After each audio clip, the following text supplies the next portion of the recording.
இங்கே குழந்தை ஜாதகத்தில் கூட 1 2 3 4 5ஆம் பாவம் 1 2 3 4 இது 5ஆம் இடம் வந்து ரிஷப ராசி. ரிஷபத்துக்கு அதிபனாக இருக்கப்பட்ட வீனஸ் சுக்கிரன் நீச்சமாகத்தான் இருக்கிறது. இதுலேயும் முன்ஜென்ம பாபதோஷம் இருக்கத்தான் செய்யுது.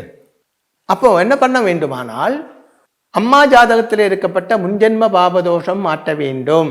அதுக்கு சகஸ்ர விராஜித யாகம், அது ஒன்று தான் பரிகாரம். சகஸ்ர விராஜித யாகம். சாதாரணமாக நாங்கள் இங்கே விராஜித யாகம், நாங்கள் நல்ல எல்லாரும் படித்தவங்க விராஜித யாகம்னு சொல்லுவாங்க. வேதசாஸ்திரப்படி அதோட பேர் சகஸ்ர விராஜித யாகம். சகஸ்ர விராஜித யாகத்திலே எஜமான ஸ்தானத்தில் இந்த குழந்தையோட அம்மா, உப எஜமானன் இந்த குழந்தை, அப்படி அந்த யாகம் செய்ய வேண்டும். ப்ளஸ் இந்த வியாதி வந்திருக்கிறதுனால சஞ்சீவனி ஹோமமும் செய்ய வேண்டும். மிருத சஞ்சீவனி ஹோமம்.